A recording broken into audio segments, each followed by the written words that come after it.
Newmarket, in the depths of winter. Races like the Guineas seem an age away. The racecourse grandstands are silent. But here, within flat racing's heartland, the pulse of the national hunt can be felt. Jumpers are being readied for their day's work. The yard of trainer Neil King may sit cheek by jowl with Peter Chapple-Hyam's flat outfit, but it's a hive of activity at this time of year. Before dawn, jumps jockeys Tom Messenger and Trevor Whelan have arrived ahead of schooling.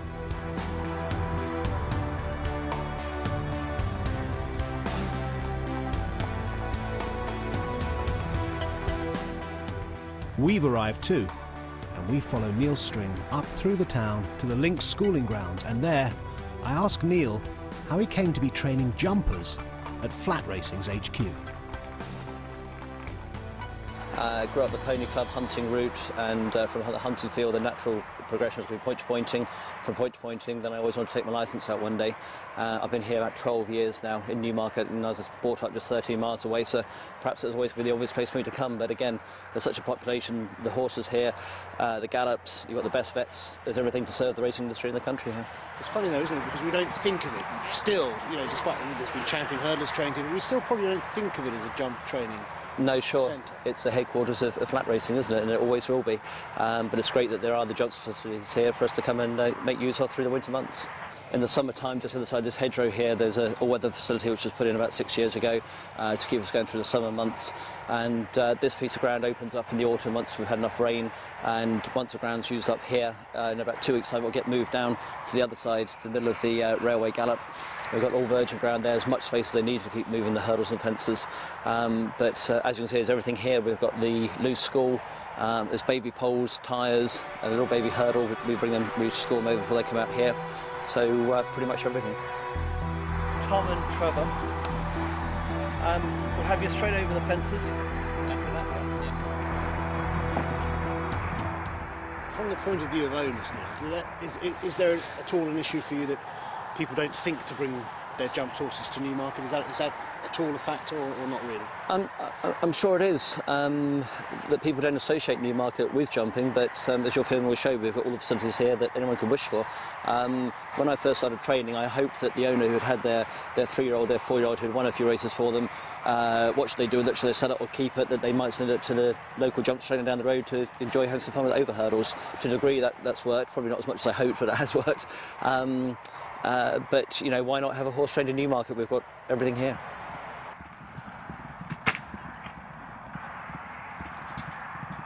In terms of riders to school for you, because plenty of jumps jockeys in Lambourne and down in the West Country, are there enough here? Yeah, certainly. The lads will always travel for a ride. Trevor Whelan is stable jockey and is in the yard with me 6 days a week. Tom Messenger is here this morning helping out. Jack Quinnan's another who comes in twice a week to help us school. And if we need anyone else, Leighton Aspel's been schooling for us this season as well. Also, I used to have Alex Merriam last year, who's now retired. But I think if there's a sniff of a ride, the lads will get in the car and travel. Well done, that'll do him. Obviously not the biggest, we don't have the most scope at the moment. No, but he knows what he's doing, doesn't he? Hey, yeah. That's good, Trev. Yeah, he's very good. Yeah, well done. Do you ever feel the poor relation to all these millionaire flat trainers and all the big owners coming through the town? Yeah, every day.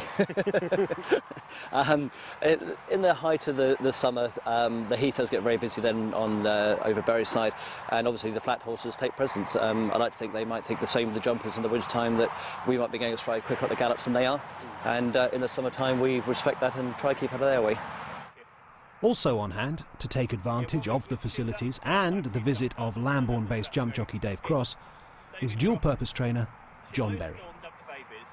I mean, I haven't visited that many other training centres, but I'd be surprised if there's any training centre anywhere that's got better facilities. Where, for a relatively small jumping community, we're absolutely so spoilt with what we've got. I mean, Newmarket could handle many times the amount of jumpers than there is. The vast majority of times you come up the links and there's all these hurdles, fences, and they only get used the odd times. Today's a reasonably busy schooling morning, but you can come up another morning and there would hardly be a horse on them.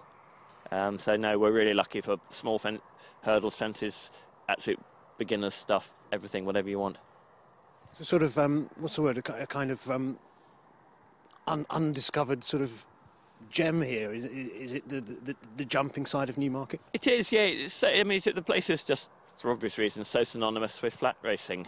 So, yeah, that's grand. Probably just, again, David please. And, you know, probably the same as before. He'd probably be more fluent, you know, second time. Yes, yeah, thank you.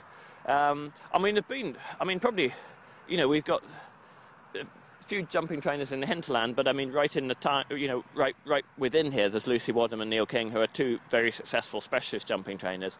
But there's always been a lot of jumping trainers a lot of flat trainers that have had a few jump horses, and you know, whether that's Michael Stout and James Fanshawe having champion hurdle winners, or you know, I mean, Mick Ryan had a Cheltenham Festival winner, and there's always a few nice ones around. Mark Tompkins had some very good jumpers over the years.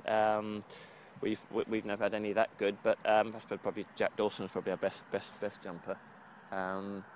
But I mean, Tom Jones was probably the last specialist. Really, oh, lovely. Good, very good. But no, I mean, Tom Jones in the 60s. I mean, then once he trained a St Ledger winner in the early 70s, and then when Sheikh Hamdan started patronising him late 70s, he sort of basically cut the jumpers out. But I mean, probably Tingle Creek and Sweet Joe was a Sunderland's chase winner. They were probably his last vintage of jumpers. But I mean, he was in the 60s. He was one of the leading national hunt stables in the country, and was here. And I mean, Golden Miller was trained here for a large part of his career. So yeah, there's no reason not to. And are you aware there was a national hunt racecourse? I'm going to be really honest with you, John. I am aware of that, but I wasn't aware until about an hour ago, when Nick Patton from the estates here filled me in, because I didn't know that there was. I think it stopped being used in the first decade of the 20th century, and there is a gallop now on the course, a mile 5 round. I wouldn't have thought there was a golf course then, but it's what we call round the golf course. So, would it be wise to do it a third time with it? Yeah, please. That's uncharacteristic, but at least disaster didn't ensue.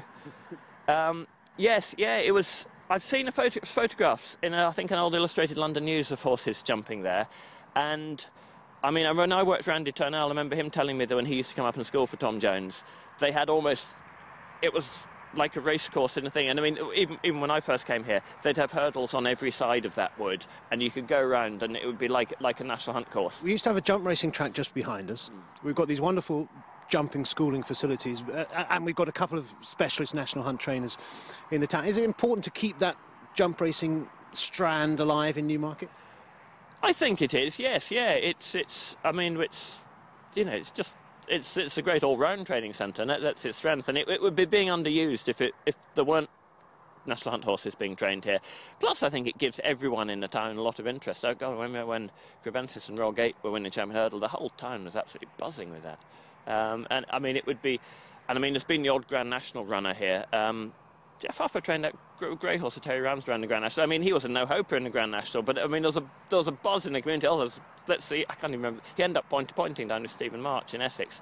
Yeah, it would be terrific to get a really top national hunt horse again. Which, you know, I mean, Lucy Wadham said. I mean, United's a Grade 1 winner, and she said graded stakes winners over jumps. And Neil's got some nice horses, but wouldn't it be nice if one of the real top horses were trained here? It would be a massive boost for the town. And you know, and I mean, as regards getting stayers fit, if you can get Ascot Gold Cup horses fit, you can get, you know, getting fit to gallop 2.5 miles is getting fit to gallop 2.5 miles. The only difference to jump racing is A, you don't have to train them for the stalls, and B, you do have to train them for jumps. And you know, for the jumps, we're absolutely spoilt for choice here. Another trainer we bump into is Amy Weaver. Enjoying great success on the flat this year, she and her horses are enjoying some jumping R&R. We have a few jump runners every year, but we just brought some of the flat horses up as well this morning for a bit of a day out. It's the end of the season, so they should have a bit of fun and enjoy themselves, and I think they have been, and so have the lads, so it's a good morning. Literally sending flat horses over obstacles for fun? Yeah, I mean, it just sometimes changes their mind, makes them think a little bit. You know, they get very stuck in a routine going to Warren Hill, and that's great. They need to be concentrating on, you know, being a racehorse, but sometimes, like I say, at the end of the season, it's a bit of fun, and I think they've all enjoyed it this morning. You have a few jumpers as well, as you say. In terms of the facilities here in Newmarket, because we think of it as a flat racing centre. What are the facilities like if you want to train jumpers? I think the facilities are incredible. You've got, first you've got wealth of gallops, turf and polytrack for cantering. You've got all different distances, hills, flat gallops, left-handed, right-handed, round ones, straight ones. I mean, it's unbelievable. Plus we've got the loose school where you can put the horses in to have a little go. You've got the hurdles we've just been jumping this morning, or the logs and the tyres to get them used to it. The main hurdles, the fences, there's all-weather fences. I mean, it's great, the facilities here. So, would you be persuaded to train more jumpers, do you think, or is it a sideline, or is it just fun? What's your angle on jumping? I mean, I was born in Cheltenham, so I love jumping. I should probably have been a national hunt trainer, but it's really hard, and I think we found that out. We've sent a few flat horses jumping, and last year we actually had a couple of national hunt horses, and, it's great fun. I enjoy doing it, but it is really hard. I think, on a big scale, it's very tough, especially you've got the big boys down in the West Country who sort of dominate. I think it's hard to break into that market, but, it's great fun, and my owners enjoy it. We've got Fakenham that's on our doorstep, plus Huntingdon, so, it's great for something a bit different. Perhaps the most successful jumps trainer in Newmarket's recent history is Lucy WADHAM. Her yard sits alongside Godolphins at Malton Paddocks, and it was from here that Star National Hunt Horse United was trained. It's the one-horse race, the final flight, and over the last, it's United well clear, running up towards the finish. It's United way out in front. Leighton Aspel has a look round. There's four of them having a ding-dong battle, but that's for second money as United wins this in a common canter, way out in front. As a group winning trainer on the flat, I asked Lucy why jumpers and why Newmarket. I came through the point-to-pointing route, and sadly I don't get to go point-to-pointing that much now, but it is my first love, definitely. But I really enjoy the flat as well, but it is very different. It's much more commercial. You have to be thinking about the value of the horse the whole time. While with jumping, you're just enjoying the racing and admiring the courage of the horses and so forth. And for people who would say, I think of Newmarket as a flat racing centre, this is about its history as flat racing, how would you put them right, as it were, in terms of the history of jump racing here? Well, I mean, Harry Thompson-Jones trained here, and I think he was a champion jumping trainer. And that was years ago, and then he got seduced by the flat. David Morley would be another one who was a very successful jumping trainer who went down the flat route eventually. Good jumpers, Tingle Creek, have all been trained here, and so and obviously Michael Stout's trained 2 champion hurdle winners, I think. So the jumping tradition's been there in the background, and I think with the all-weather sort of going through the winter now, probably there are less flat trainers that dabble in jumping than there used to be. But the jumping's always been here. If somebody's looking to have their horse trained as a jumps horse, a national hunt horse, should they come here? I would say definitely, yes. And I think the other thing is, where we've sort of benefited is that everyone thought you had to have your jumper trained in Lambourne. But over the last few years, I think local owners have thought, well, actually, we'd quite like to be able to see our horses school or work or whatever it is. And, if you live in East Anglia, it's easier to get to Newmarket than it is to get to Lambourne, frankly, or the West Country. Just outside of the town itself, the crossover between flat and jump racing at Newmarket is being taken to a whole new level. John Ferguson, Sheikh Mohammed's most trusted bloodstock judge and a linchpin of Godolphin's success, has set up a training yard. The yard was originally intended to house a stud farm, what else? But instead, it's become a state-of-the-art national hunt setup, boasting its own gallops and schooling facilities. The bloodstock is largely leased from Sheikh Mohammed, blue-blooded flat stars. It's a case of flat racing finance and firepower being funneled into pursuit of jump racing excellence. I asked John how it came about.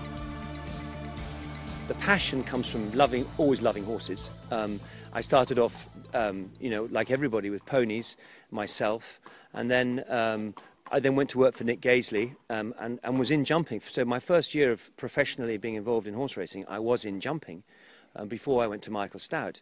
And so obviously, absolutely loved it. And I actually then went on, and after Michael Stout, I became a bloodstock agent. And then, whilst as a bloodstock agent, I became the worst point-to-point rider that has ever been. By some incredible fluke, managed to ride 4 winners, but I was appalling. And we gradually built it from there. What about the involvement of Sheikh Mohammed? Because as you say, a lot of these horses are former Godolphin inmates and so on. Does that mean that he's taking an interest in what you're doing? Could you persuade him, do you think, to become a jump racing enthusiast? I tell you, Sheikh Mohammed is interested in everybody and everything, and he loves horses, and it amuses him the pleasure that I get, and he's so supportive. He comes down sometimes and watches the horses training, and no, it's just a huge support, and no, that's what's made it a lot of fun, really, you know, because he's given us some wonderful horses, which I think also what he enjoys is seeing them have a life after flat racing, because as you know only too well, you know, these horses, they get to very high ratings on the flat, you know, they've raced a lot, they need a rest, so they're 5 years old, and they've got nowhere to go. But if they come here, you give them a year off, some of them, and then get going, and they've got a whole new career. And I hope what you've seen today is that they love what they're doing, and so the horses have a new life. And why should their professional career as such stop at the age of 4 or 5? Let them go on and enjoy themselves. Having the firepower is one thing, but how exactly do you turn a flat horse into a jumper? Well, they're very different. I'll start off with the 3-year-olds. The 3-year-olds that come to us, they've got relatively few miles on the clock. So what you would do with them is, if they look fit and they look well, you would carry on. But the key to them is teaching them to settle. A 3-year-old is like a young child. It's gone 6, 7 furlongs, a mile and a quarter, and it's learnt just to go flat out, jump out the gates and go. To do that in a jump race is impossible. You have to settle them. You have to settle them. So the first thing we do is teach them to settle. Then the next thing you have to do is teach them to jump with confidence. So you start off going over, literally poles on the ground. They're looking at them, thinking, ooh, what's this? Then you jump over a tyre, then you jump over a barrel, and then when you're confident, you'll then let them have a pop over a hurdle. And that takes time. But if you take your time and do it regularly, obviously the horses enjoy it, and if they enjoy it and they settle, you then have a horse, you then have a hurdler. But some horses take longer than others. So those are the 3-year-olds. And then the other horses are the horses like, take for example, a horse like Whispering Gallery, take for a horse like Dubai Prince. You know, they've had long careers on the flat, and they're off very high ratings. And some of those need a holiday, just like humans. They need a holiday. But then they'll gradually get back into the business. And those talented horses, funnily enough, they can jump. They learn to jump quite quickly because they've got a bit of nous about them. And you know, but so you teach them to settle, you teach them to jump, and then you have a man like Dennis O'Regan, and obviously Jack is just getting started in his career, but you have people like Dennis who are phenomenally good at giving them confidence and almost explaining to the horses what it's all about in an amazingly natural way, and you know, a huge part of the team. You mentioned Dennis O'Regan there and Jack Quinnan, and obviously key players. But in terms of work riders here, not too shabby, the turnout. Ted Durkin, Willie Ryan, yeah. Michael Hills. That's to do with your location, presumably. Absolutely. We're only 5-10 minutes away, and they're all enthusiasts. And I mean, absolutely. I mean, to have Ted Durkin, who's ridden Oaks winners, second in the Derby last year on main sequence, and you've got 2 Derby-winning jockeys in Willie Ryan and Michael Hills. They're great. They're not great over the open ditch. We don't do too much. We don't do too much schooling with them. But no, joking aside, to have guys like that riding work for you is a huge advantage, because they've just got so much experience, you know. So no. But not only have we got those 3 flat jockeys, we've got Alex Merriam here now. We've got young Joe Akehurst. We've got Hugo. We've got a really good team of riders, and a really good support team. We've got 3 yards, and we have Charlotte Morell, who's the head girl, and then we have people who run each yard. Pam here, Chris, and you know. So no, we're in a very fortunate position with the staff we have. But the important thing is that it's fun, and the only way that it's fun is if it's successful. And the only way that it can be successful is that if it's run as a proper business. So it's hopefully all 3. To be successful and fun, it has to be a proper business, and everybody has to focus on it like any other Formula One team. Because the only way you're going to compete with the outstanding trainers that you're dealing with in this country is by being a Formula One team and attention to detail. And hopefully that's what we are trying to achieve here and aspire to. You know? So how long before we see another Newmarket trained, and including you as a Newmarket trainer, Newmarket trained champion hurdler, for example? Listen, it's possible. It's possible. I mean, if that was to happen, I mean, we haven't had a winner at Cheltenham yet, you know, so we've got a long way to go. But you know, in our first year, Cotton Mill won a Grade 2, and last year Ruakana won a Grade 1, and we've had more winners this year than we had last year because of the weather's been so much better. So we're stepping step by step as to when we have a champion hurdle winner. I've absolutely got no idea, but all I can tell you is with the kind of horses that Sheikh Mohammed is kind enough to give us, it's not an impossible dream. It's a possible dream, and we dream every day. So, far from going into hibernation in the winter months, Newmarket is a busy training centre. It's a few years now since the town welcomed back a champion hurdle winner, but with dedicated national hunt trainers in the town, great facilities and the new force of Bloomfields on the scene, Newmarket may not have to wait too much longer for its next jumping star.